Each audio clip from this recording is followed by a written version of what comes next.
Thank you so much for joining me on For Our Edification. I'm Eddie Francis, podcasting from Podapalooza, and this thing is, I'm gonna introduce Randy in just a second here, but this is the podcast version of sensory overload for me. This is my first one, and so my brain has had to catch up with the activities. So, Randy Phares, thank you so much for joining me. And Randy does a talk called how to out interview everyone else and get the job of your dreams. And that one just got me right here in my heart as a former job recruiter. I love this topic. Now, Randy is someone who is the winner of the Best Achievement of Organizational Business Improvement and Manufacturing Award from the Global Six Sigma and Business Improvement Awards. He led a world leading turnaround of a multinational business unit for a Fortune 1000 corporation on the Forbes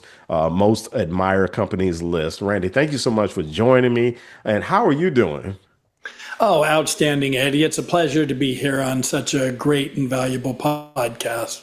So Randy is in Arizona. I'm in New Orleans, and Randy was just sharing with me that it's 110 in Arizona right now. I can feel my skin melting just listening to that. So Randy, your talk topic is so cool. Tell me a little bit more about the problem that you like to help people solve with that talk topic. Okay, I'll give you a little bit of my background. I started at the bottom, literally digging ditches with a pick and shovel for $4 an hour. I have Tourette syndrome, so if you see me twitching and stuff on the interview, that's my Tourette's, and ADHD. I never got a college degree, which makes things a little more challenging for me than other people to help climb that corporate ladder. But basically, early on in my career, I blew an interview by not being able to answer a simple, basic question about, my qualifications or whatever. But I ended up starting in manufacturing as a general laborer at 21 years old in a manufacturing plant. And it lit a fire in me, the failure of that interview, and I became obsessed in learning what it takes to be the best at interviewing. So I studied psychology, communication, sales, storytelling, anything that would give me an edge, which I've now put together in what I call my Fearless Achiever Method. And I have a book coming out before the end of the year called The Ultimate Interview Guide, How to Out Interview Everyone Else and Get the Career of Your Dreams. And the foreword's written by Frank King, who has the most TEDx talks in history. But my transformation from just a general laborer was remarkable. Using these techniques, I attended an interview just a few years later, and I was called in the executive vice president's office, and he said, "We don't want you to leave our building before agreeing to work with us. What will it take to get you to run our plant and not take a counteroffer, which we know will be coming?" And I essentially wrote my own offer, which included a 60% salary increase. And they were excited to get me for that salary. And then shortly thereafter, a few years later, I became the youngest but highest paid general manager in that Fortune 1000 company that you mentioned earlier. And they tasked me with doing a turnaround of that business unit, which I succeeded in, and led one of their top 5 turnarounds in a 110-year history of over 60 plants. I ended up improving the economy in the Republic of Georgia and being on BBC for it.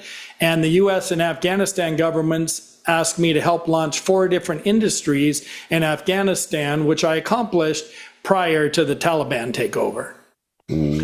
Wow. Okay. All right. So first of all, ADHD solidarity, man. I was diagnosed a couple of years ago. And so it sounds like, we all go through setbacks. And one of the things that I talk about all the time when it comes to personal leadership is the importance of resilience. So I'm wondering with you, what kinds of setbacks, or what are the setbacks that led you to the point where you wanted to share your message? I mean, certainly digging a ditch for $4 an hour. But Sure. I mean, but what else was in that mix that got you to the point of saying, you know what, I really, really want to talk to folks about this, and also would help you advance in your career? Well, there are a lot of different adversities that people have to deal with. And the Tourette's was just a small thing for me. One of the issues was by my own choice. I played lead guitar in a rock and roll band, so I had hair down to my waist. And I was told by multiple managers in my early 20s, I will never promote you with that hair. Even though I was the highest performing supervisor and everything else, never did drugs, never smoked, never drank alcohol, but it The was hair. still going to put a cap on me, right? It was still going to put a cap on me because of something. I eventually ended up cutting it off and still going up, the corporate ladder really fast. But I've also been in the same trenches as everybody else. I mean, I felt, am I good enough? Do I really have what it takes? I'm going up so rapidly. I have 2 years of experience and I'm going against people with 30. Am I really going to be able to beat them out and get the job? And the reality is I did. And I was able to just keep moving up. When you have things that work against you, a disability, something that people make judgments against, or anything else, you have a choice. You can either play the victim and let the world collapse on you, or you can make a decision that I'm going to accomplish it anyway, and you figure out a way to break down whatever barriers it takes ethically, morally, and safely to make sure that you can get there. So basically, I have a passion for helping people do that. The biggest thing that holds all of us back is our own brain, our own thoughts, our own limiting beliefs. And so I want to help as many people as possible take the escalator to the C-suite instead of the stairs. Would you say that was something with you? You felt like you were your own barrier? Always. Everyone's always their own barrier. Most people don't feel that way, but it's the Yeah. truth. Our own thoughts, we have to be able to step back out of our own body and look at things from other perspectives and not be, stuck in our own paradigm if we want to be able to continue to move up. Like a lot of people, how many people do you know that were passed up for a promotion and they thought they were the best candidate? Yeah. Lots. Yep. Were they the best candidate? No. Because does any manager want to hire a bad candidate? No. They weren't a bad candidate. They didn't know what the manager was looking for. They thought this is what is going to make a successful person, and the manager thought this. And the reality is, if you're an achiever, you can do a lot of things. And it's the same thing in an interview. If you go into the interview like most people and you try to sell what you think they want, you're going to be wrong. Yeah. So what you need to do at the beginning of the interview is ask people right away, either before the interview or at the end of your first answer, tell me a little about yourself. Before you let them ask another question, ask, what are the challenges currently in the position? What would success look like? And what kind of abilities and traits and experience do you think would make somebody the most successful in the position? Now you know exactly how to structure your stories. So I have a methodology I call the PACE methodology, which is problem, assessment, correction, and evaluation. So if they ask, well, how would you solve this problem? You don't brag about yourself, because people that do aren't that good. What you do is say, well, when I ran into a similar problem in another company, here's how I recognized the problem. Here's how I assessed it. Here's how I implemented the corrections. And these were the measurable results that I was able to deliver. Oh, and by the way, those same types of skills I can apply in this open position and help solve these problems that you just told me are a challenge in the current position. Yeah. Yeah. And the I actually had this conversation with someone when I was a recruiter, and I'll never forget the candidate said, "Well, let me tell you what I can do." I said, "Well, let me tell you what we're looking for," and this person was just stuck on, "Well, this is what I can do. This is what I can do." And I said, "Okay, listen, listen. Before you go into that interview, you know." Train yourself to figure out what it is that they're looking for because I guarantee you it's something specific and that's why your resume got picked. You answer some of those questions and this candidate had such a hard time understanding that the interview wasn't really about them. It was about figuring out what problems they could help the company solve. And they Absolutely. struggled with it. They just Yes. struggled with it. And see, I was a CEO of a successful executive recruiting company called Packaging Recruiters.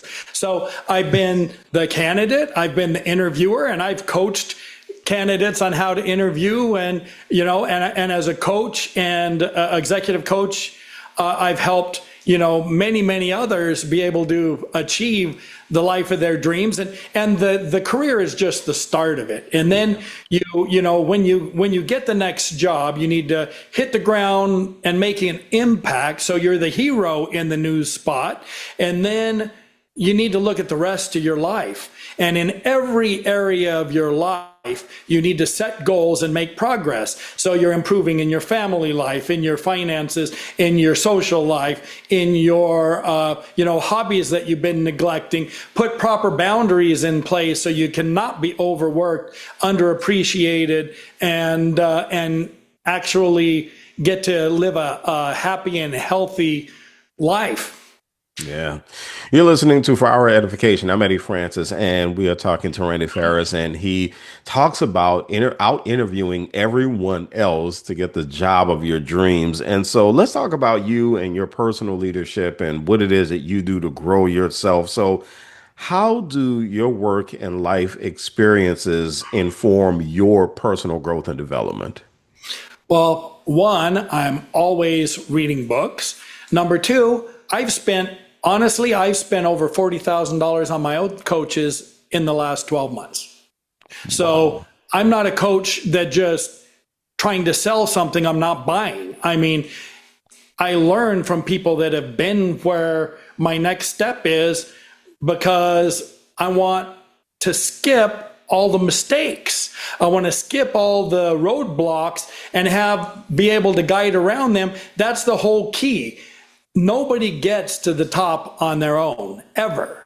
It always takes somebody that believed in you. It always takes somebody that gave you advice and mentors and coaches and things. The big advantage of having an executive coach is they'll help you get there way faster than you could ever do it just with your own mentors and everything else, because they've helped so many others already go through the same roadblocks that you're running into, and they can help you in your own personal situation by figuring out what's holding you back. Is it limiting beliefs? Is it a real external obstacle? Is it a lack of skills, training? Do you need to brand yourself as an expert in your field? Somebody that can help you do all of those things.